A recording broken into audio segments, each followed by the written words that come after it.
Madam, we have gone live on YouTube. We'll be starting in 2 minutes time. So I'll be first introducing you. I'll be introducing the subject. I'll be introducing you, and then I'll be inviting you to start your session.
Madam, should we begin?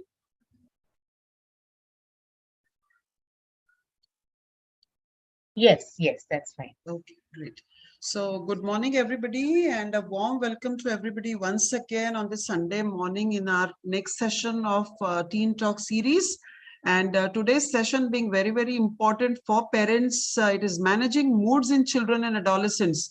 I think whoever said the toddler age or like when the children were growing up, that was an easier age. I think they wouldn't agree to this statement once they have children in the adolescent age group, because I think every age group brings its own difficulties. Being toddlers had its own difficulties. When children come in the adolescent age group, we find them so very moody. They are happy with us, they make you feel, I don't think that statement would hold true, but you just don't find that child anymore. It's a completely changed child. You will have them angry at one moment, they'll be rolling their eyes the other moment, they won't like any statement about you, they find you're always interfering, they find you are not understanding them. So there is nothing about them which gels. As parents, you always probably feel disconnected from there, because they feel you don't understand their point of view and you feel they don't understand their point of view. The problem is that they are growing, there's a lot of changes going in them, but with that changing body, changing mindset, change in emotional status, comes a change in them where they are finding their own identity, they are developing. But we as parents find it very, very difficult, because at this stage children do not share anything. They want us to understand them by ourselves, which we find difficult, because the child which was entirely dependent on us till that age, somebody who was sharing with us everything, laughing with us, enjoying our presence, enjoying our company, suddenly doesn't want to do that anymore. His world has shifted outside, his world is different, and what is happening in that world is going to affect his personality, his mood, and his day-to-day affairs. So probably these are the normal mood changes that we see in children and the adolescents as they are growing up. But then there are certain times when these mood changes are extreme, they are very intense, and they are unmanageable. And these are the times where we should start thinking, and they start affecting their day-to-day life also. So these are the times we need to think that whether the child is suffering either from some mental health issue, or there is some mood affective disorder which the child is having, and that is the time when we need to consult a specialist. So now, which mood is supposed to be considered as a normal growing up mood and what is not? And how are we as parents supposed to cope up with these fluctuations in moods? Because it's, I think, one of the most difficult, me being a mother of two teenager boys, I know how difficult it is. So it is like one of the most difficult phases that we as parents go through. And for this, we are extremely, extremely lucky to have our consultant today who is a big name. Just give me a moment to share the slide. And it gives me great pleasure to introduce our speaker for today, Madam Dr. Anuradha Sowani. She is a psychologist and psychotherapist. She's former professor and head Department of Psychology and former dean, Faculty of Humanities, SNDT Women's University. She's been a member of the Academic Council, Management Council, and Senate of the university. She has formerly headed Department of Applied Psychology, University of Mumbai. She's trustee and consultant, Institute for Psychological Health, Thane, Maharashtra.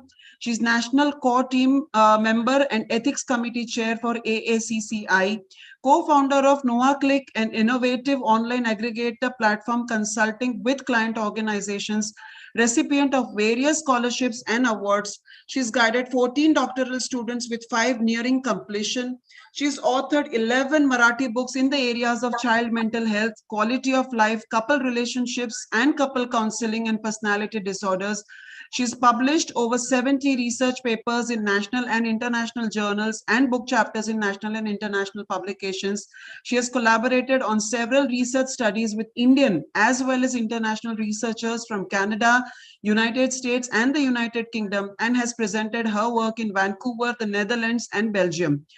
Her interest areas include community awareness about mental health and mental health mentoring, mental health of children and women, schizophrenia, and rehabilitation. Madam, with this impressive resume, I'm sure you are going to make this session very, very interesting, and our parents are really, really going to take home something really great, where they can learn how to deal with their children. I must thank AACCI, that is Association of Adolescent and Child Care in India, who has very graciously, Dr. Swati Bhave, who has very graciously supported today's session and introduced us to Dr. Anuradha Sowani. So, Madam, the session is all yours. I request you to kindly please carry on. Thank you. Thank you so much, Dr. Archana. I think Madam has given us a very clear and interesting overview of the various things that we worry about when it comes to our adolescents.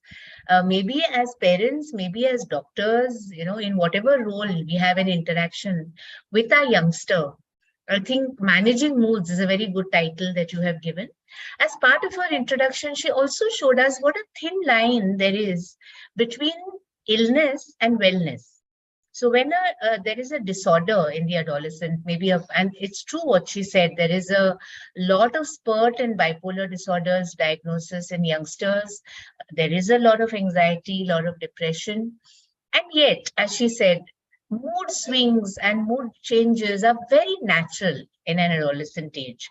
And so where to draw the line, how to decide that my child is okay, he's just or she's just going through one of those phases, or that I really need to pay attention and refer. The same way as a doctor also, you might decide that, look, this is something more. And, often you know the family so well and you know the clients so well. And you feel, no, this is something more. It's not just day-to-day distress. It's actually a disorder.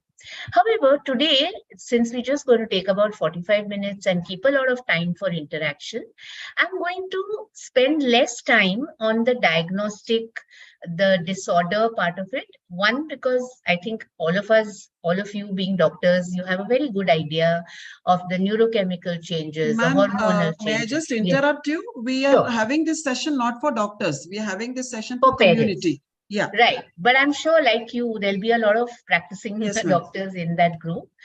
So basically, today we cater to an audience which is very professional.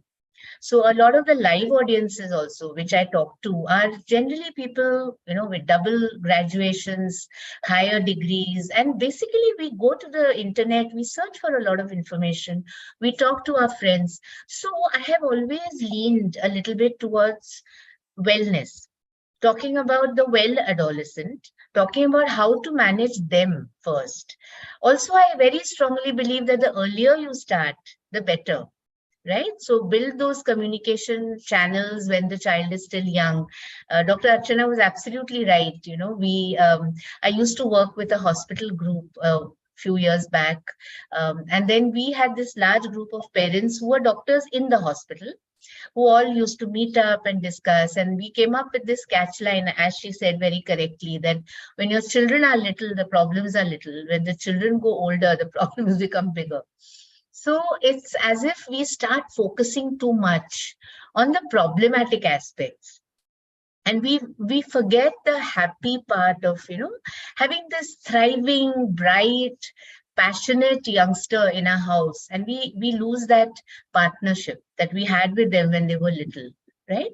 So I'm going to actually spend a little more time. And like Doctor very correctly said, a lot of us in this audience are actually listening with a lot of interest because we have our own teenager at home. And we really want to know how to handle them. So I'm going to start the first half. I'm going to focus on largely external factors, which are making our adolescents so moody. And if we understand them better, we can understand our adolescents better. And in the second half, I'm going to focus more on internal factors, internal to the adolescent, which tends to make them more moody, more disturbable. And that in the second half, we may touch upon some disorders, some flag signs, some kind of red flags to look for, and maybe refer to a counselor or to a psychiatrist, depending on how serious you feel the problem is. But like I said earlier, I don't want to, give it like a stigma of illness, because like I said, part of growing up is mood swings in adolescence. So we all know that there's a very large number of adolescents in India. Very large percentage of our population is a very young population. UNICEF says these are the youngsters, over 1.2 billion, who stand at the crossroads between childhood and adult world. And in the next slide, when I show you a paper that Dr. Swati and Dr. Samir had worked on, there's a nice catchy quote that I think completely captures what adolescence is. So remember that, our little teenagers who are in our house and we think they're still our little children, and actually they think they are adults. Okay, they think that, I'm grown up and why are you treating me like a child, is almost a fifth of the world population. But do we actually understand them? Here's the paper I was talking about. It's a chapter which has just recently been published in Pediatric Clinics of North America. Dr. Swati is the first author. And in that, as you will see on the bottom left, you will find a lovely quote from Shakespeare. And Shakespeare says that I wish there was no age at all between 10 years and 23 years. And in between, there is this storm and stress, this chaos, this complete confusion. And see what Shakespeare is saying. They're saying all they do is that they get women pregnant and they wrong the ancientry, means they're rude to their elders, and they steal and they fight and they get into all kinds of trouble. And in today's, social media world, there's a whole lot of more trouble they can get into with all their access to all the different platforms and the selfitis, as we call it, the obsession with taking selfies and the whole, being preoccupied with the number of likes they have and the number of friends they have online and the gaming and lots of different things. So like the slide says, a lot of authors call adolescence the time between pigtails and cocktails. Okay, so pigtails are when, they're little girls and you're dressing them up in pretty dresses, or they're little boys and you're, training them, like maybe you're teaching them to cook with you and saying, what, you should know, don't be like your daddy, you should know how to cook and things like that. And then suddenly they have this cocktail glass in their hand and you don't know what to do with them. So, as I said to you earlier, I'm going to focus on internal factors and external factors. Let me begin with the external, and I hope you all keep your questions coming because we really want to spend a lot of time with those questions later. And there are lots of questions about both sets of factors, I know. The external factors, what is happening in the world around? How does this impact the adolescent? That came to our attention even more so in the pandemic. Let me share a little anecdote with you. As a psychologist, we come into touch with a lot of educational institutions, parents, groups which are working with young people, social media, social groups, NGOs. And they very clearly told us that when the pandemic shut the schools down and colleges down, it is the little ones, okay, the primary and the first to fourth standards who behave beautifully.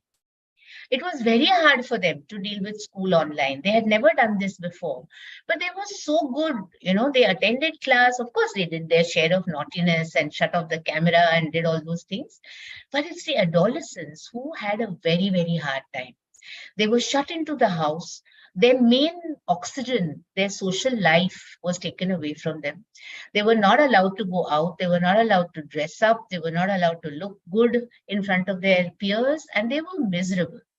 And believe me, I don't have time in this session to bring the data to you, but we did surveys. As I was a SNDT professor at that time, I've just taken retirement, and we did a large survey all over Maharashtra in partnership with an organization called Responsible Netism, and also as part of an international Rotary project, in which again Aki was a member and a collaborator, and Dr. Swati had helped us out a lot with that, with reaching out to people all over India. And we found that a tremendous number of adolescents were actually getting addicted to the screen.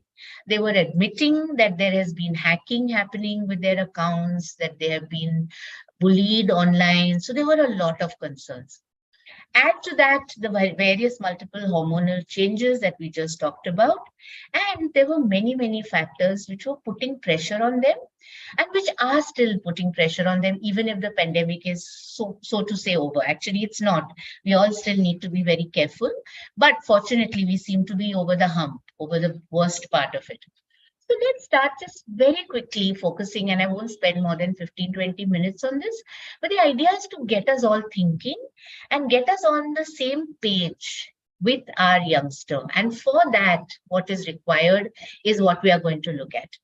I've just put down a kind of checklist of different things about adolescents that worry me and which will worry every parent who has an adolescent at home.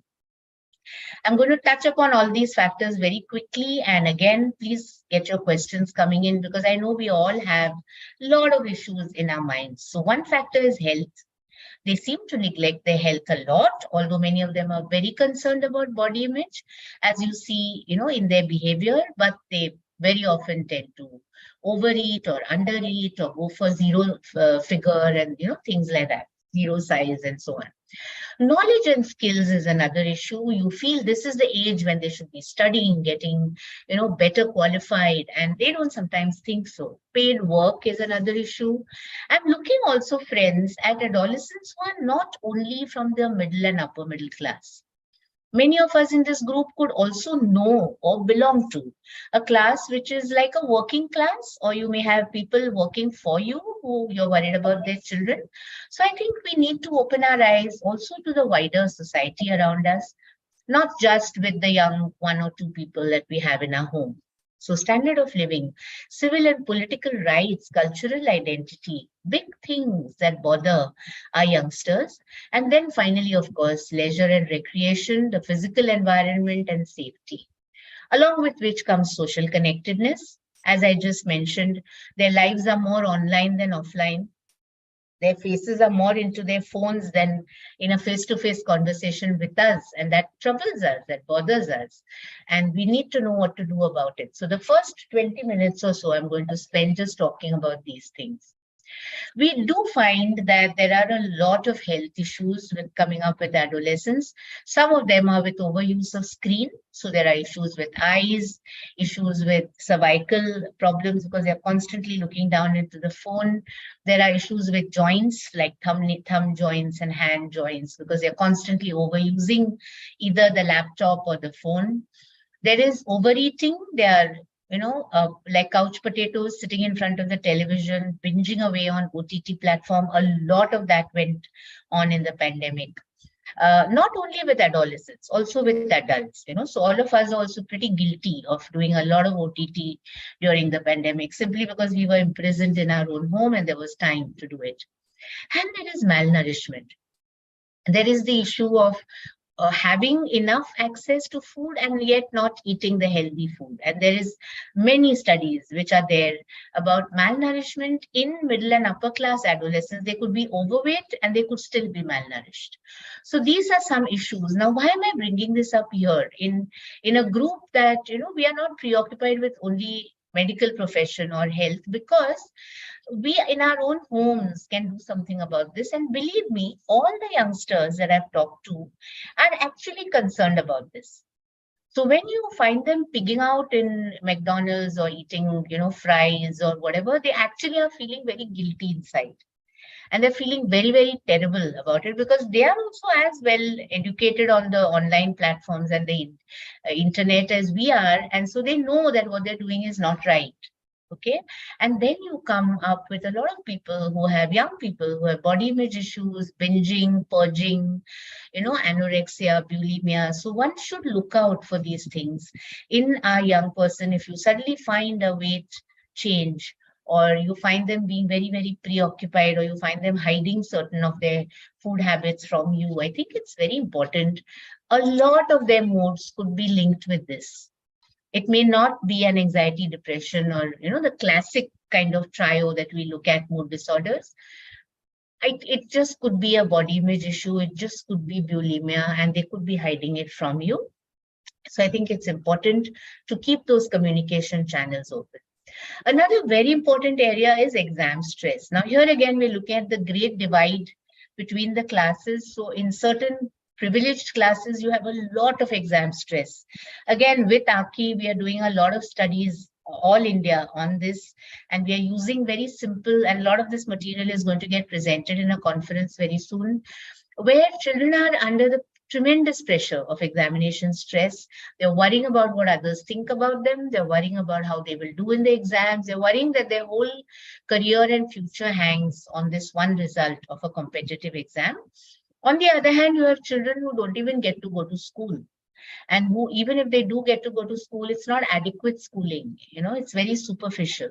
So again, if we look at our own child at home, many of the mood swings could actually be preoccupations with their work performance in their home, school, or college. And they, again, need not tell you about it. I've come across a lot of young people who don't share their mark sheets with parents. I'm not trying to say that they lie, but they're just so kind of conscious of the fact that they're not doing well, and they're so worried that they will disappoint their parents, that they just don't share what is happening. And therefore, once again, it's very important to be in touch with your adolescent, find out what's happening day to day, be in touch with their friends, not to stalk them, not to constantly bother them, but to just have a tuning in terms of why do they, seem so distressed over exams and college and school and all that. Money is another kind of stress point. I'm finding, again, the great divide. So there are young people who are just working to earn money for the family, and and I'm not only talking about like a really poor class of people. Okay, I have had students in my university class who are hard pressed for money, and who have worked all day at the university with their internships and their practicals and so on, and then gone back and worked night shifts to be able to support the family income. So many in the audience could actually know or have children in their family, their extended family, who are actually doing this, and it's creditable that they're trying to support family income. But what is it doing to them? Some factors that I see as the cause of mood swings in this area is competition. So youngsters always feel, my friends treated me to this, now I need to treat them back. And I must also spend money on them because they spent money on me. So there's always this competitive, guilt-ridden kind of spending that happens. And that causes a lot of clash with parents. And parents are constantly questioning, where is all the money going? Why aren't you saving? And so on. Interestingly, and this is another anecdote, I have a great respect for young people. I think they're very creative and they're quite resilient in their own way. And I've actually found youngsters being very thrifty with their cell phone money. If you have a prepaid card, you find them using all the tricks of the trade so that they don't spend too much on their phones. They use missed calls, they use all the possible ways, all the freebies that the phone offers them. A lot of my youngster friends, like in the age range of 14, I have a lot of friends that come from that age group because I kind of, connect with them and I enjoy spending time with them. And they call themselves Coupon Baba because they say that I will collect all those coupons online, and they are the ones when the family goes out, they say, wait, I have Zomato, I have this, I have that. Like they always help the family to save money. Friends, that is a very good way to connect with your child. Give them that sense of pleasure at having saved their parents' money for them. It also gives them a sense of finance. It gives them a sense of, how to save, how to budget. It gives them a good understanding of the family budget. A lot of us have this feeling that, oh, children need not know if we are going through a hard time financially. No need. It's good if they know. It's good if youngsters know, and if it's good if they feel they can help in a legal and in an honest way. It's great. It prepares them for life ahead. So a lot of mood swings in adolescence do center around money because they are worried about how will they spend on their friends, how will they be able to compete with those friends. And with that, of course, goes standard of living. A lot of youngsters' moods are about, not being able to wear designer clothes, not being able to match up with what their friends do. Sadly, many of them go to institutions, educational institutions, where a lot of this competition happens. Who comes in which car, who wears which designer labels, what shoes they wear, and so on. In the second half, we are actually going to show how our adolescents can be taught to deal with this. So friends, the point I'm trying to make through all these points here, they are politically savvy, they are politically aware. You see youngsters being 99% of participants in candle marches, and yet they don't come out to vote once they're 19, 20, it's like they don't really know, or they just want to use that weekend to go out for a holiday. They're very confused about who they belong to. I mean, do they want to be super Indian? Do they want to wear traditional wear? Do they want to be Western? Which language do they want to speak? Which community do they actually identify with? And that becomes more complicated if some of them are studying abroad, or today many have these kind of hybrid courses where they are partly with a foreign university and partly with an Indian. And they have a lot of confusion about who they really are. I've seen youngsters who have mood swings because they are ashamed of their parents being super Indian or not having the kind of accents they want to have. And yet they know that it's wrong. They know that these are the very parents who have supported them and they should be proud of them. And so it tears them apart. They don't quite know who to identify with. These leisure recreation has quickly moved to screen and drugs. A lot of addictions, both physical, both biological addictions like cigarette, tobacco, drugs, and so on, and a lot of non-physical addictions, a lot of behavioral addictions like gaming, gambling online, pornography are really coming up a lot. Friends, again, the only answer to this and to handling those mood swings in adolescence that come out of these reasons, that stem from these reasons, is to know what is happening in their lives. A lot of us give access to our youngsters, which is natural because they need to have access to screen for their studies, for their projects. They have to search online for so much material. But it's nice to know which are the sites they are actually looking at. And again, without stalking them, without kind of playing detective, but through open communication and through encouraging more talk with the youngster. A lot of things, a lot of pressures are coming to them from the physical environment. I don't find our youngsters playing outdoors as much, not being physically active enough. Sports is going down on their list of preferences. There are a lot of youngsters who are very much into sport and very much into physical activity, and that's great. But is that happening in our own homes? Are we being very overprotective? If they want to do some adventure play, some adventure sport, or they want to go on a hike, are we saying like, no need, I don't want you to go? So are we exposing them to too much risk, or are we overprotecting them? That's one thing to look at. And again, the only way to know would be to have a talk with them and to have a discussion with them and discuss why certain things. Like I'll share a conversation between a parent and a teenager who wanted to go for a party for New Year. And the parents said, not a teenager really, they were like of an age where you can allow them to have a beer or to have a drink or whatever. Of course, that's completely individual. Each family has a right to decide their own values. But these parents told them that, yes, we don't really approve of you drinking right now, but you may, to fit in socially, but you may not go out into a pub and do it. You can invite your friends home. Now, this is an interesting kind of debate because it's like you are actually endorsing that they should have alcohol. But the parents' argument, which they presented to the adolescent, was that, look, anyway, we know you're going to have those few beers or whatever with your friends or cocktails. At least have it in the safety of our own terrace. Don't go somewhere where, and the child challenged, and I was a witness to this interaction, and the child said, don't you trust me? And the parent said, no, I trust you, beta, completely, but I don't trust that audience, that people, the group in which you are likely to land when you go for a New Year party at some remote spot. I don't know who else is going to be around there with you and what sort of influences are going to be there. And that makes me afraid. So I trust you completely. And so I'm willing to let you have this little kind of deviation from our family values in a safe environment. So you see, the reason I'm citing this example is not to promote alcohol in youngsters, not to promote partying, but to show how they can be an interaction between a parent and a child where they can negotiate. And where there can be a fair middle which they reach, a middle ground where the child is also okay with what the parent has said and the parent is okay with what the child has decided, and neither of them is too unhappy. Because otherwise, what you have is mood swings and adolescents marching out of the house in anger. They go off somewhere with their friends, and you're sitting up and worrying all night, wondering for their safety. So that's not a desirable outcome, right? So we really need to work out how to have these conversations with our adolescents. Huge concern is the loneliness that both sides feel.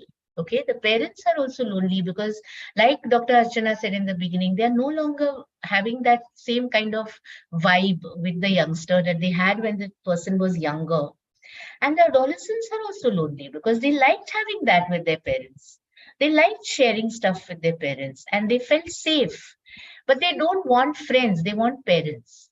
They have enough friends. They don't need another set of friends who are 30 years older than them. So there needs to be trust built. There need to be communication channels and bridges built. And social connectedness, therefore, is very, very important. So therefore, one has to really look at factors such as empathy with the adolescent, such as a good communication channel open with the adolescent, a little bit of humor that can come in now and then.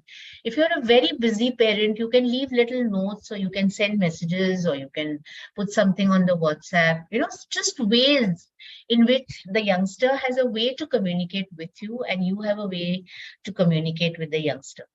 And then you have a healthy outcome. I have youngsters who come and say, actually, I'm so lucky. My mom or my dad is such a cool person.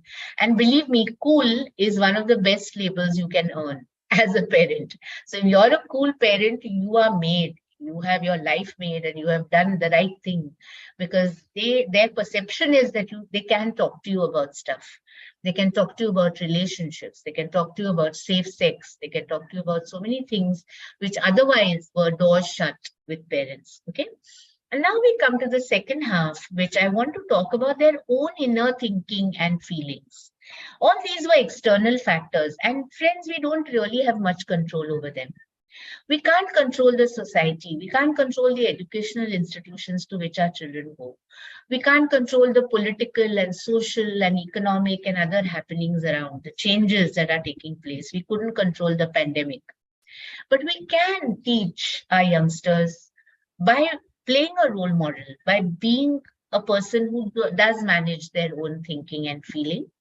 A lot of times I've seen that when parents' thoughts and emotions and moods go out of control, the child reacts with a heated answer, and there are rash adolescents who will say, look at you, I mean, your mood is you're crying or you're yelling at me and you expect me to be balanced and answer you, and they're right. Sometimes we are not in control of ourselves. So we need to learn that, and we need to also teach our youngster that. And I think this is very important. We need to respect that their time is under a lot of pressure, much as ours is. We need to respect their wishes in a lot of areas. And like I said, then they can be a kind of negotiation. This brings me to an interesting point. We're talking about adolescence a lot, but even with children, even with 8, 9, 10-year-olds, have you noticed, those of you who have 8, 9, 10-year-olds, there are huge mood swings. And the 8, 9, 10-year-olds of today are almost like the 13, 14, 15 years olds. They are actually growing up so fast. Some of them are even achieving puberty earlier, and they are almost mini adolescents. And therefore, you need to start all this much earlier. I'm writing a little series on, so those of you who read Kindle, I have these series called Vic Stories. VIK stories. So Vic is my hero. He's a child between 8 and 10, that age group. And all the stories are about Vic. So it's, Vic playing the central character. And the first series was about addiction prevention. So it's on Kindle. You just have to search for Vic Stories. And there are 5 stories, little storybooks, which youngsters can read. I urge that those of you who have 8, 9-year-olds, please get them to read these stories. And the way I wrote them was, again, being a psychologist, I was fascinated with the mind of the youngster. And so I piloted these stories on youngsters. So I would give them to 8, 9-year-olds, 7, 8-year-olds to read. And they would give me feedback saying, we like this, we didn't like that. This I didn't understand. This is too simple. This is too difficult. A lot of them gave me feedback about the length of the story. They said, this is too long. Can you make it shorter? So they give you very sharp feedback. And in one of those stories, Vic says, a lot of adults, and this is true even for adolescents, friends, a lot of adults come to me and they say, chalo, bahar jana hai abhi, bank mein jana hai, chalo, come with me, let's do this together. And how come nobody asks me if I'm free? So Vic, who's like 8 years old, resents it when people assume that they have nothing to do and they're just sitting playing something, and then the adult comes and says, chalo, chalo, mere saath chalo. Much as we don't like it, if somebody just comes and we say, hello, I'm busy with something, I can't come out with you right now. So that respect for space, right? That communication with a youngster is, I think, very important. So let's move to that half and then we'll wrap up.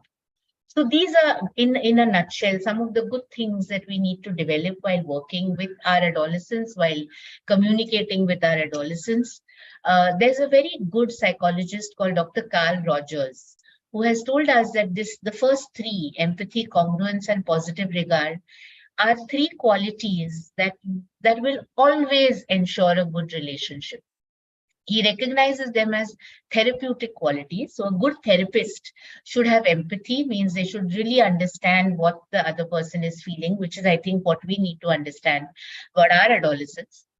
They need congruence, which means they have to be in the same mind space as the other person.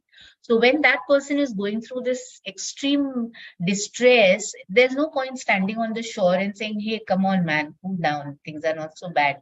You need to actually understand where they're coming from. And positive regard. This conviction that the other person should feel that regardless of everything, you still care for them. Sure, you may not approve of something that they have done. You may not like certain behavior that they have indulged in, but you do love them and you are going to accept them, whatever the situation. So these 3, I think, are very important to keep very central to us as parents. It's important to be multicultural in the sense that we need to recognize that this generation has been brought up in a completely different cultural atmosphere. Alag mahol hai unka. It is not like our childhood. So there is no point saying, when we were small, I had pocket money of rupees 10. They'll say, Mom, what are you talking about? Rupees 10 will not get you anything today. So we need to adapt and understand that their culture, even if it's in our own family, has been influenced by other countries, other cultures, other languages, and the media all around. We need to understand subcultural issues. For example, the community where they move around in. right? A sports ground which they go to play, there's a separate subculture there. The school which they attend, there's a separate subculture there. And if you open up and you start talking to them about it, they will tell you. They'll say, school mein aisa alag hai, playground pe alag hai, ghar mein alag hai. And they are adapting to all these three and, seamlessly moving from one group to the other. And this gives rise to a lot of mood swings. So we need to help them deal with those emotions, but more importantly, deal with our own in the process. So let's look at these 10 little pointers which both we and our adolescents can benefit from, and then we'll go straight to questions. So here are some erroneous beliefs, which we also hold, believe me, it's not just the adolescent. The first one is it's a dire necessity to be loved and approved of by significant others. See, all of us like to be approved of. All of us like to be held up saying, oh, you are the best person around. But do we approve of ourselves, right? Is it that I feel good about myself only if I stand first in class? Only if I keep my house and room clean and my mom is like, wow, you're the nicest kid. If I keep my room messy, am I okay with it? All right. And that's the conversation we need to have, that look, you're not keeping your room clean for me. You're keeping it clean for you, because tomorrow, if I'm not around, you're probably not going to have clean clothes to wear. You're probably not going to be able to find stuff that you really very badly need. And then you'll come to me and say, Mom, you didn't do this, or Dad, you didn't do this. Are you happy with the way you are with your own stuff? Okay. So sure, you will find these funny posters up in your adolescent's room that says, don't touch my mess. I've taken a lot of effort to make it. Okay. But a lot of that is bravado. And they do recognize that it's a good idea to keep your books and your papers and your clothes and stuff neatly, properly. It's a good idea to keep your phone charged and your laptop charged, because tomorrow no one's going to come and save you. Sometimes it's a good thing to let them face the consequences. Okay, so I have done this as a mother of a teenager, that I said, look, if you're not going to put your clothes to wash in time, I'm not going to come and do it. And then one day they come and this is nothing to wear. Everything has gone to wash. Too bad, wear something old. Next time, remember to put it to wash. So somewhere one has to put these corrective steps in place in a mild way, not in a way that will really affect maybe a job interview or a, exam or whatever, but at a time where they can. So make them responsible and teach them to approve of themselves. Okay. A second erroneous belief is that people who reject you are rotten and must be punished. Somewhere there is a lot of anger in adolescence.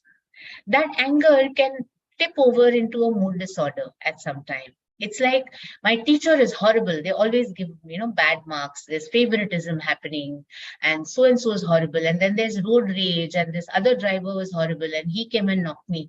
And the whole idea is that I am right the whole time and everyone else around me is wrong.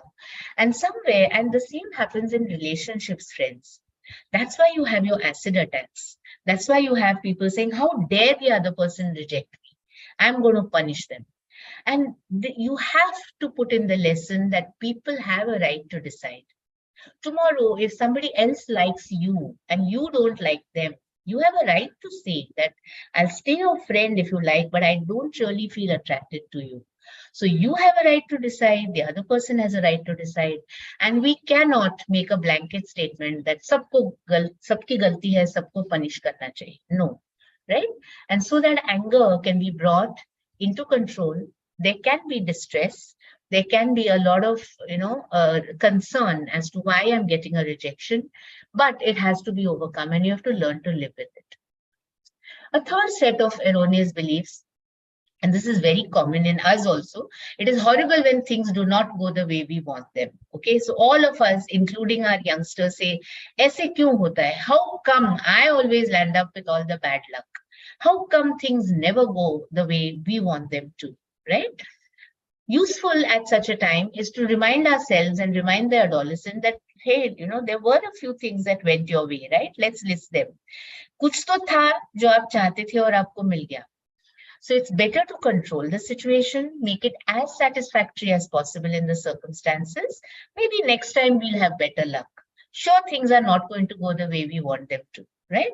So these are the typical worries that adolescents have. My movie gaya, tickets were over. I took my girl out for dinner and the restaurant was closed. This happened, that happened. But tell me some of the good things that happened also. That's a conversation one can have. A fourth, very, very, very common erroneous belief: misery is externally caused. I am miserable because of you. Okay. I am miserable because of people in school, people in college, my teachers, whoever, people who offered me a job and then took it away. No, we create our own misery by choosing to think in particular ways. So we have already started thinking as if it's a done deal. जब भी नहीं हुआ, it's like, no, how come? How can this happen? But maybe we should have initially said, fingers crossed, let's hope it'll happen. But you know what? Maybe it won't. So I'm not going to count my chickens till they're hatched. We make ourselves miserable because we continue to think in ways which are really not very rational. And then we kind of become even more miserable because sure enough, those few percentage of chances of things going wrong do happen. And we are stuck with that outcome. So I think it's important to have this conversation and say, okay, now you have prepared for this, whatever it is, your interview, your applications, maybe to foreign universities or for your exams or whatever. And there's a good percentage of chances that you might do well because you're so well prepared. But yes, there is a percentage of chance that won't go very well. So let's look at plan B together. And let's try and see what can be done if this doesn't happen the way we want it, right? And that again can be a conversation. It's easier to avoid life's difficulties and responsibilities is a big erroneous belief. There's a tendency in all of us, and particularly in adolescents, to act like the famous ostrich, bury head in the sand, act like nothing bad is around. So if I'm gaining weight, no, there's something wrong with the weighing machine. Or if I'm losing weight, no, I wanted to. If, my friends are rejecting me or angry with me, it's their fault. I have not done anything wrong. So it's almost as if you're in denial and you're not willing to pick up the tips that, that are very clearly available around, that there is something going wrong with your life. There are certain responsibilities which you are not facing. In the long run, it is way easier to face those difficulties because it is not inevitable. Whatever is going to happen has given you warning signals and you have not looked at them. So it's more important to come face to face, say, okay, this is going to be a tough kind of phase in my life, but I'll deal with it. Okay. Another common erroneous belief is one has to be thoroughly competent, achieving, and best in all ways. These are your perfectionists. I'm trying to cater to all those different adolescents that each of us have in our home. Okay, so there'll be one set who can't be bothered to wash their socks, and there'll be another set who will have to finish all homework, complete all other work given to them, sharpen all their pencils, pack all their bags, and then they're so exhausted they don't even have time to eat their meals, right? So perfectionism can be a terrible thing. It can eat at your brain thinking, I'm not good enough, I don't love myself. I recently saw a youngster who was going through a very bad phase, and she was just sitting and talking to me for 15-20 minutes, and I just told her, wait, just hang on. The last time I met you, you were shining, like you were so happy with yourself. Today it doesn't look like you like yourself. What's wrong? And she just stared at me and she said, yeah, actually, I don't like myself anymore. And that's a terrible thing, right? I mean, isn't it necessary for all of us to at least like ourselves a little? Like Kareena said in Jab We Met, मैं अपने आप की सबसे favorite हूँ. भाई सबसे favorite तो नहीं, लेकिन decently favorite होने में कोई गलती नहीं है, right? So accept that yes, I am imperfect. I have limitations. I am a fallible human being. I can make mistakes. I'll try not to make them. I'll try to be as competent and achieving as possible, but nobody can be thoroughly competent, achieving, and best in all ways, always, right? So accept those flaws that come along with your being as good as you possibly can. Just because something strongly affected our life once, it must continue to affect it always. Again, a very common belief in youngsters who will keep thinking, wo tab hua, 8th standard mein aise hua, I was bullied, this happened, that happened. That is why today I'm a failure. No, that was one contributor. It was a bad past experience, but I learned from it. I learned that I must stand up to bullies. I learned that I must be assertive. I learned that I must plan better. And I learned a lot of lessons. And so I don't need to continue to be affected by that event, which was in my life at some time. We also tend to do this, friends. We do tend to harp upon things that happen to us, right? So when you're having that fight with your spouse, it's like, you remember how your mother dealt with me 25 years ago. But that 25 years ago is long past. Today you have a nice relationship you can build with your spouse. Use that time, right? We're coming towards the end. One of the last three beliefs, one must have perfect control over things. This goes hand in hand with the perfectionism. The world is full of chance. Who knew that there would be a pandemic? Who knew that there would be a Russia-Ukraine war? Who knew gas prices would go up? Who knew rupee would go down? There are lots of things that are going to happen around us which we have no control over. So it's best to enjoy life in whatever circumstances we are. At least right now, it's not so bad. It can get worse, right? So I think that's another thing to share with our youngsters. A lot of them believe that kuch nahi karenge, apne shell mein rahenge, inertia, inaction. That will keep me happiest. I won't go and meet anyone. I won't go out. I won't interact. And I won't necessarily have any problems. No, we are actually happiest when we are creative. When we are with people we love, that we are doing stuff together with others. So inertia and inaction is not an answer. Get back into that circuit of your friends, of your activities, of your creativity. Let loose all those abilities that you have, and only then will you feel happy. And the last one, the final, kind of blanket erroneous belief all of us have, that we have virtually no control over our emotions and we cannot help feeling disturbed. It's always like, aap bolo na, aise situation mein dukhi rahenge na, how can I be happy in such a situation? You can. You can't be happy, but you can find a way out of it. We can minimize our destructive emotions. We can work at changing the thoughts that are causing those destructive emotions. Here is where we'll touch upon the possibility of a disturbance, possibility of a psychiatric disorder. So when this situation becomes very bad, when we feel our emotions are really not in our control, when you find your youngster having such extreme mood swings, you have watched them carefully, you're sure it's not because of any drugs they are consuming, maybe they have a mood disorder, and maybe I want to consult a psychiatrist. Maybe I want to take him or her to a counselor.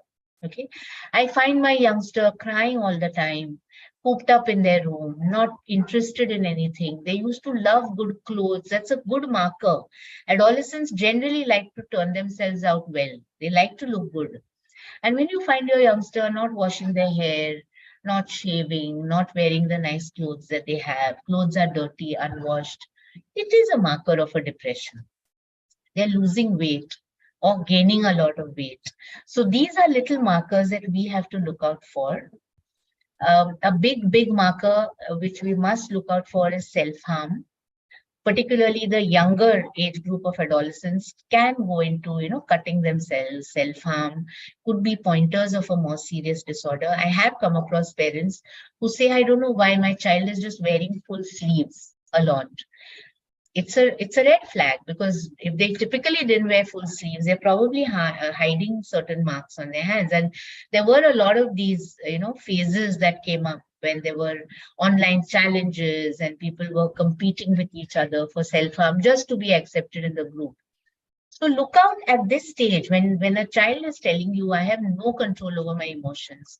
I just feel so terribly anxious. I feel so depressed. I feel so angry. And when you do realize that it's going out of their control, definitely it's a good idea to consult a professional, because it could be something serious. If it's not good for us, let the professional tell you that no, this is like normal adolescent ups and downs. Don't worry about it. If there is a need for medication, so be it. We don't worry about medicating ourselves for cough, colds, and fever, for other ailments. Why do we worry about medication for mental health? Okay, if it's necessary, it's necessary.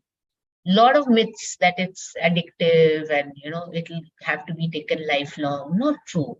The doctor will help you through that bad phase and you'll be totally fine again. So there should be no stigma with taking mental health help.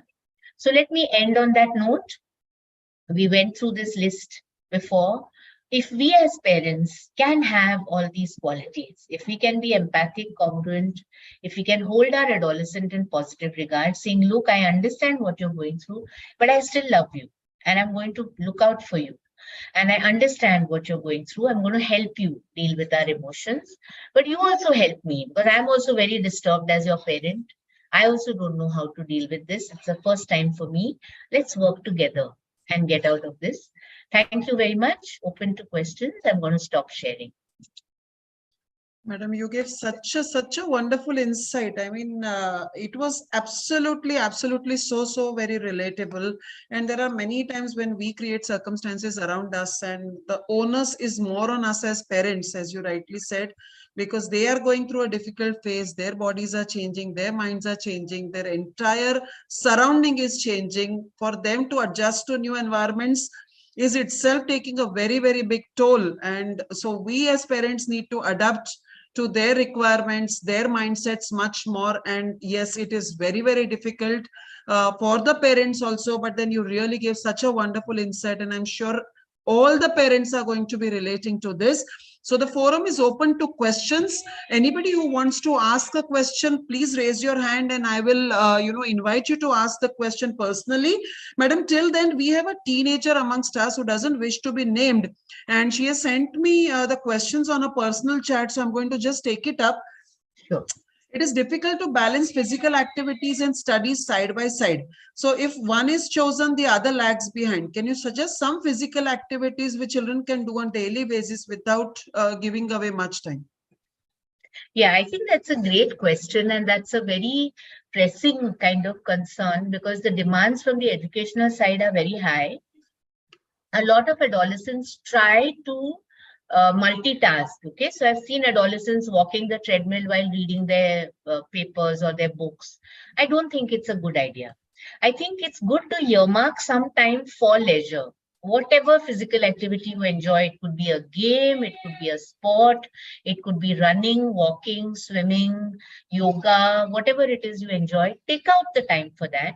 The reason, my friend, is that it will actually improve the quality of your other activity. So even if suppose you were keeping 4 hours for studying and no time for physical activity, and now you keep 3 hours for studying and 1 hour for physical activity, that 3 hours will give you much more because your mind is fresh. Another tip that I can give you as a psychologist is take breaks. So what we try to do is very often coaching classes also, I'm not trying to blame coaching classes, but they often tell the students, nahi, 8 ghanta to padna hi padega. Nobody can study for 8 hours. Nobody. Okay. So what you need to do is study for, or work for 2 hours, do your assignments, take a half an hour break, do whatever it is you enjoy. Again, go back. So we call it distributed practice. And research has shown that distributed practice is always better than massed practice, because your mind tires and working for 4 hours at a stretch is not going to give you better results. So I think to intersperse sit down and sedentary activity with physical activity like walking, running, sport, yoga is always a better idea, and it will refresh your mind. And believe me, youngsters and even we, Dr. Archana, have forgotten nowadays that doing nothing is also a good thing. Good activity. You know, Absolutely. It's like just being quiet, being in nature, being with yourself is excellent for your mind. 15 minutes of that can refresh you. Absolutely. Madam, with this, I just want to ask one question. Would you like to tell something to the parents who put their children into too many of educational courses, like किसी और का बच्चा कर रहा है talent search, तो मेरे बच्चे ने भी करना चाहिए, किसी और का बच्चा Olympiad दे रहा है, तो मेरे बच्चे ने भी देना चाहिए. The Olympiad ranks have started mattering too much to the parents. So would you want to say something to the parents there? Yeah, I think that's very relevant. I can understand our pride in our child. You know, we have a very bright child, a very promising child, but it's not a horse in a race. It's not like we have to race that horse and make it come first every time, right? The point I want to make here, and I appreciate your example of Olympiads, I always tell parents that what is it that you are looking for through that Olympiad? Are you looking for that certificate, that prize in the end? Or are you looking for the skill that you want to build? A math Olympiad, giving them math skills, a language Olympiad. If it's the latter, and 99% of parents, even if their heart of hearts, they want that trophy or that certificate, they'll say, no, the skills matter. Those skills can come even with a game you play with your child. You can play Scrabble with your child and build language skills. You can play some math game, right?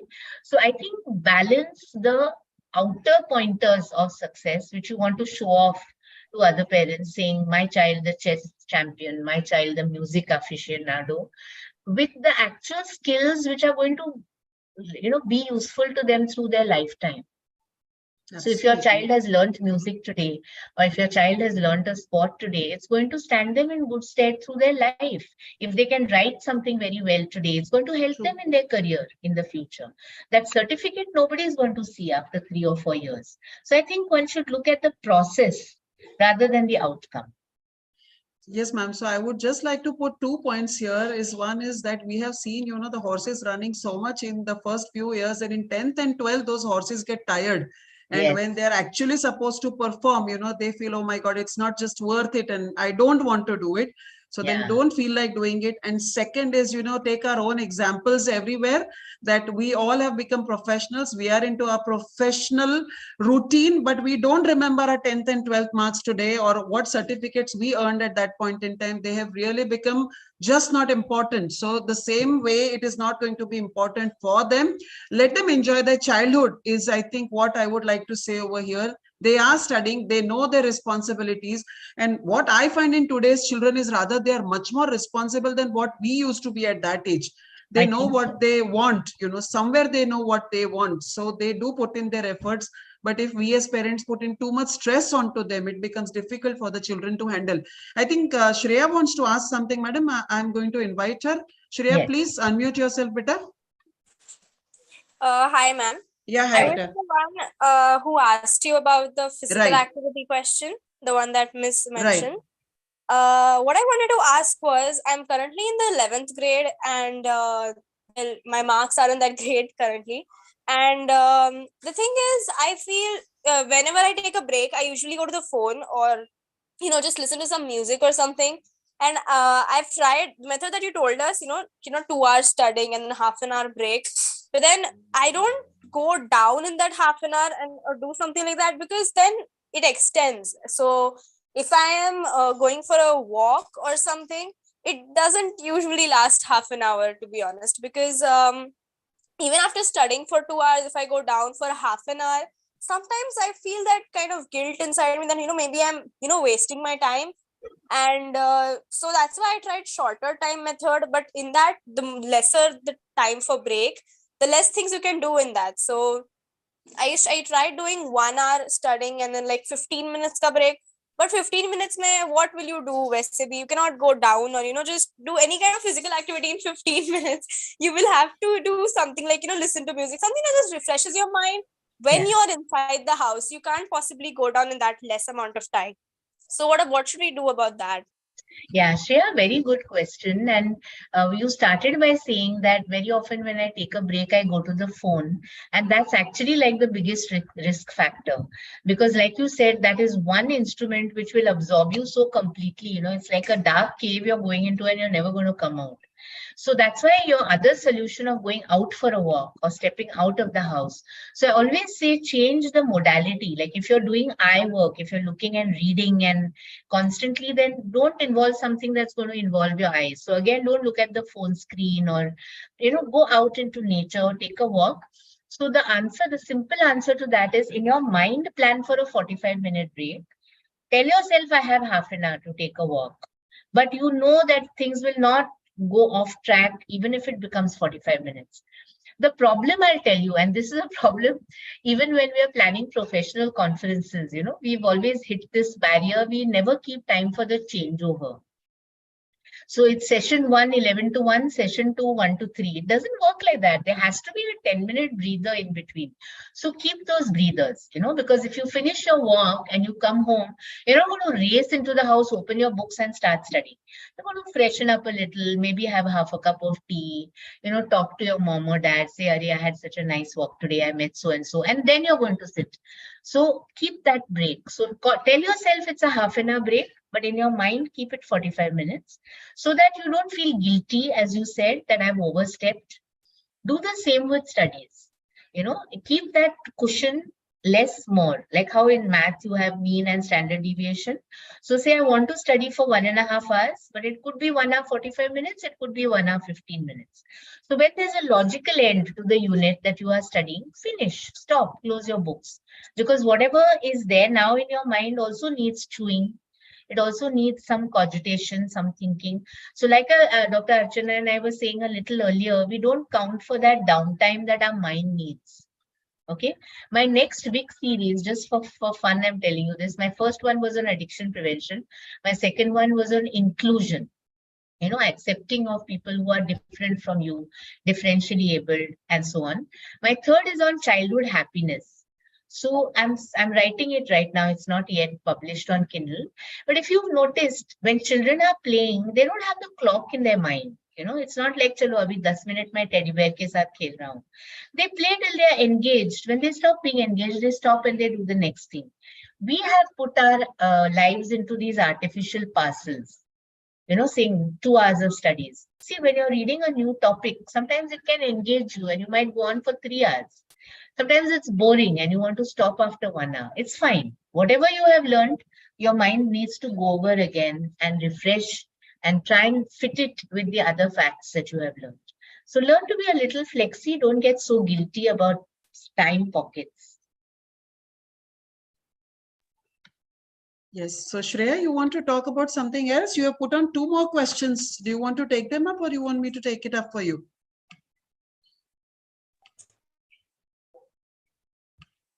Yes, Shreya? Yeah, sorry. My mic was causing a bit of problem. Sure. Yeah. Is it okay if I ask them myself? Yes, please do. Ma'am, actually, just before I go to the next question, I would like to say, you said that, I should, be flexible a bit, take the time and all. But like, I feel if I'm just studying for an hour, because sometimes it's difficult to study for me for 2 hours straight, because I sometimes am like exhausted pehle se hi, and then so continuously 2 घंटा पढ़ाई करना is something I don't prefer, because I feel उससे मेरा distraction बढ़ जाता है. So I feel this urge to, do something else, but not study. So that's why I prefer studying for like an hour or something at a stretch. But then uske baad, if I take ऐसा लंबा break for like half an hour or something, then usse, it's affecting my studies. Na? So you said 2 घंटे के बाद half an hour का break, it's acceptable. But if I study just for 1 hour and take utna break, then it's wrong, right? See, Shreya, it's very individual, right? So as you correctly said, like for me, for example, if I'm reading or writing something, I actually need a longer span because I feel like I'm piecing my thoughts together, I'm putting it down in a certain way, and I can't artificially stop after 1 hour because that flow will go. So I like to work for longer spans. Somebody like you feels, no, my mind gets exhausted. I can't work for longer than 1 hour. So I think one has to tailor it to one's own preference, one's own, nature. And the break that you take doesn't always have to do something, Shreya. Even, lying down, closing your eyes, or just, taking a short kind of stroll around the house, talking to somebody in the family, having some bite to eat.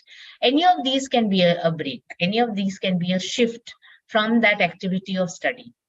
So it doesn't always have to be. So I feel it's almost like you're trapping yourself into these accepted categories of taking a walk, listening to music, reading a book. There can be many things that one can do just, to have sort of a relaxation. True. And maybe maintaining the routine is going to be even pulling you down. I mean, you need to have a little bit of change in routine also. Like if you, I think, fix your mindset as to 1 hour study, 1 hour enjoyment, after a while, it's going to be too much to handle. It really is not possible. Okay. Is it okay if I ask the next question? Yeah, you'll have to just make it brief so that we can take other questions also. Yes. Ma'am, at the start, Archana ma'am also mentioned that, there's a thin line between illness and wellness. So could you state some kind of like differences between them? So like you said, sometimes mood swings are obviously pretty normal in the adolescent age, but sometimes if they are going overboard, so then how do we know, like, is it normal or not? Yeah, again, good question. And usually, if you and your parents, your family feel it's a matter of serious concern, it's always a better idea to keep it in the hands of a professional and let them take the decision. But ballpark kind of markers which we generally use are: one, is it affecting the performance in the social and academic life of the youngster? Okay, so are your grades going down majorly? Is there a big shift in the way you interact with your friends and so on? Second, so this is one, how much it affects your social and personal life. The second is in terms of the shift from normalcy. So not the weight that you've had typically over the years. Okay, any other physical conditions that you have had, the amount of sleep that you typically need and you're needing now, the appetite that you typically have and you're having now, the body weight that you typically maintain and you're having now, all these shifts away from normal is a second good indicator. So anything that suddenly there's a deviation from the norm, keep, it's a trigger for alarm. The first one is the most important, something that actually interferes with your social and work life or academic life. A third is using pointers from people around you. So very often your friends, your parents, your well-wishers, repeatedly have said, "Arey, aapko kya ho gaya?" Somehow we feel that you're not your usual self. Heed these. They're usually good pointers because they care for you and they're looking out for you and they're noticing a deviation. Very often even school teachers, college not so much because college teachers are not so much in touch with their individual students, but school teachers are literally seeing them so many hours a day, every day. They're very good at picking up, saying, "Ye child mein kuch to change aaya hai, I'm not happy," So I think that's the third pointer that we usually look for, looking out for inputs from those who are close and, near and around the youngster and who can pick up a change very quickly. Absolutely. And if you want to just see, how to manage your time effectively, Shreya, we have had a previous session on manage your time and take charge of your life by Dr. Kavita Karir. So you can see that session. The recording is there on our YouTube channel, which is Teen Talk for Better Tomorrow. And I've already put the link in the chat. So you can just access that and see that. She has given very good pointers in detail about how to manage your time. So you can see that. Okay. So any other questions as of now? Any other questions? Anybody would want to ask any question? Please raise your hand. Please raise your hand. Okay, madam, any advice to parents to have happy relations with teenagers? Say again, happy relations. Yes, happy relations. I mean, avoid conflicts, have happy relations with teenagers. Like you said, very realistically, I would say that's not possible only. I mean, it's just not, there's something very abnormal if things are going so well and so smoothly, So I think ups and downs are part of the game. And believe me, even adolescents, like they'll come and tell me, "I don't know what's happening. Like, mom is so sweet with me. Dad is so nice to me. Kuch to gadbad hai, So I think it's good to have your usual utar chadhav and your usual banter. But I think the most important thing is family members looking out for each other. So I find it very moving when the adolescent will come and say, something's wrong, dad is not happy, or mom is looking tired. When everyone is looking out for each other and they care, it goes for better well-being and better mental health. So I think that should be the mantra of the family, that it's not always, we as parents, we cast ourselves into this caregiver role. That I don't care if my battery runs dry, but I have to make sure that everyone is well fed and well clothed. And we also need care sometimes, So let the youngster look after you sometimes. Say, "Arey, aaj mere liye chai banayenge to," So that give and take, I think, is actually the best way to keep the family intact and keep your well-being intact. Right. And I think, madam, the best thing would be just to keep your calm when the storm is hitting the house. Because the storm is going to... sense of humor helps, like I've had families where they keep there's a sort of thermometer, like drawing of a thermometer to show that temperature lal pe ja raha hai, So a little sense of humor, a little joke crack sometimes can lighten the atmosphere. Yes, absolutely. But beware, the children are very sensitive to humor also when they're angry. So see to it that it is not fueling let them also make cracks at you. Absolutely. Absolutely. No, because it's a give and take which is going to be building it, and there is no fixed rule for any house. I mean, it is going to vary from house to house. So I don't think there is any single pointer which is going to work effectively in all the houses. But as Madam rightly said, it's how you care for each other and how you look out for each other that's going to finally matter, because this is a phase, this is a storm which comes in every family. In a lesser quantity or in more quantity, but this too shall pass. So it's only like how you deal with them at this phase, because their neurons are firing very, very rapidly at this stage. And Madam, what would be the age you should expect? Say about 20 to 23? I mean, when they settle down a bit? I think so. Although, like I said, the threshold is not only going lower, and you have 7-8-year-olds acting like teens, you also have young adults sometimes acting very moody. The only answer I give, in an audience at such a time is that remember that those rapidly firing neurons are also doing something good. So that's also the age where creativity is the highest. Absolutely. You have your maximum kind of new concerns and new activities coming out at that stage. Lots of startups are being brought up by youngsters in their 20s. So I think the important thing is to channelize that storm, as you call it, into something healthy. True. And just don't leave them alone. I mean, even if they offend you, even if they make you very, very angry, even if you feel they are just not caring for you, just understand that it's a phase which they are also finding difficult to navigate. And so just make them understand always that you are there for them, no matter what.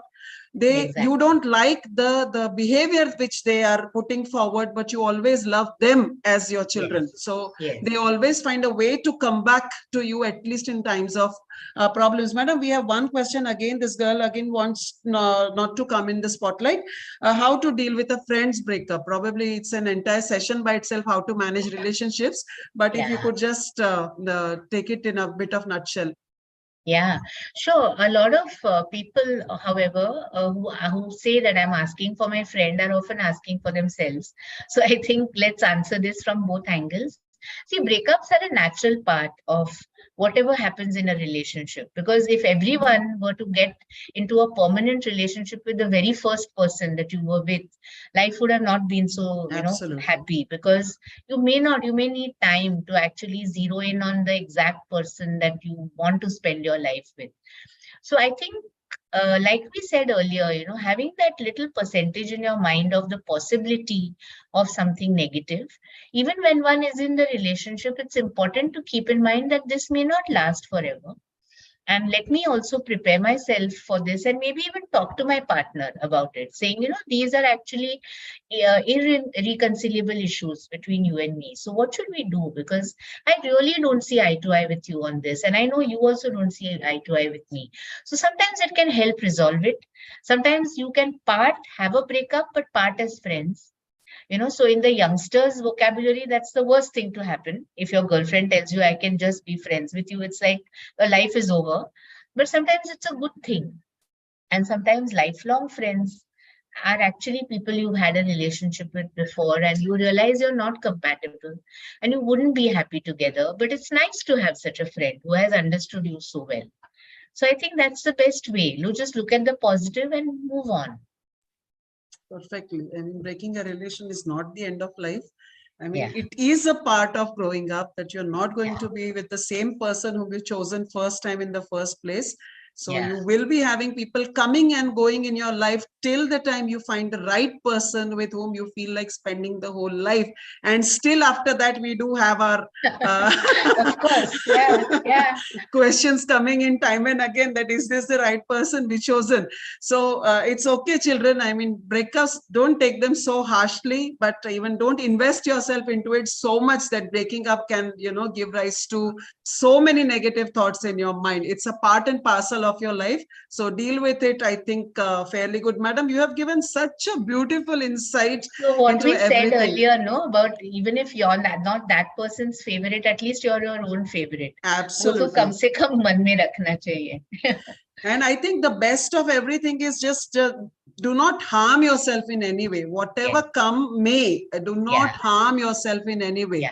The failures will come, your relations will break, you may fail in your exams, you may get rejected at your job, you may face any odd thing in your life, but always remember you have your family to fall back upon, and they will be always accepting you with open arms. I mean, whatever said and done.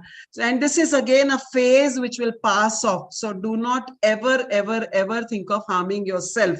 So with this, madam, I think there are no more questions. If anybody wants to ask a question, we can take a question or two. Okay. So madam, with this, I can't thank you enough. Okay. What is this again? Okay. So at times, difficult to think positive most of the time. Can you please give some ways in which children can think positively, even at times when everything seems negative? Yeah, I think the answer is in preparing yourself. You know, the mistake we make is that when we are in the deepest of deep sadness, or jab bahut andhera lag raha hai, that is when we expect ourselves to be positive. That's not the answer. The answer is that one has to prepare one's mind for the possibility that things can go bad and learn or train yourself for this resilient coping outlook and positive thinking at a time when things are going good. Okay, so it's like, suppose you're on a ship and the ship sinks and you're drowning. That is not the time to learn swimming. The time to learn swimming is when you're healthy and well and you can learn swimming in a safe, nice environment. And then when your ship sinks, you save your life by swimming. So I think the important thing is to build that resilience and coping at a time which is happy and healthy. And then you can think positively when things are dark. And situations are always dynamic. Situations cannot be always in our control. So learn to take the situation. As I think Madam very rightly said, we never knew COVID would come. We never knew our lives would change so drastically for 2 years. I mean, we would not, never in our lives, and I don't think our next generation is also going to be seeing this. It's a pandemic which probably comes once in 100 years, and when it hits, nobody knows. So it's like, prepare yourself for every situation which may come, and do not let any situation hamper you down. Learn to swim through that situation with equal grace, you know, and I think the storm would pass just as swiftly as it has come. It will just pass off as quickly. You go for a movie and you reach late, you don't try to leave your house in time, and then you reach the movie hall late and you miss on the movie, and there is no point in crying that I could not see the movie and feel depressed about it. So as in children, like every small thing starts mattering, and that is probably the worst part of it, because this is their whole life. How we think about finances to be the center stage of our life, or our relations with family. But for children, it's those small things which, unfortunately or fortunately for them, but they make up everything of their life. So we need to be very, very understanding. And madam, with this, we come towards the end of the session. And once again, from our end, we really, really thank you so much, and to the entire team of AICCI for getting us on board with this wonderful session with you. And please allow me to present you this certificate of appreciation and gratitude for giving your expert guidance on this subject of mood changes in children to students, parents, and teachers during our today's Teen Talk session, organized on Sunday, 6 November 2022 by MPH IIMA Maharashtra State.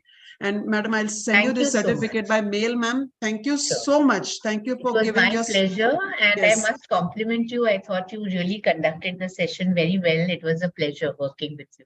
Thank you so much, ma'am. Thank you. And thank you everyone for being here on this Sunday morning. This session recording will be there all the times on the YouTube channel, which goes by the name Teen Talk for Better Tomorrow. And you can catch it anytime, and you can pass it on to your friends or, you know, your colleagues, whoever needs to see it, because this session is going to give a wonderful insight to the parents and of course to the teenagers. So happy Sunday and have a great time. We'll connect with you in some time soon, and we'll send out the invites to everybody when we conduct our next session. So thank you so much, and thank you, madam. Thank you so much. Thank you. Bye. Have a good day, everybody. Same to you, ma'am.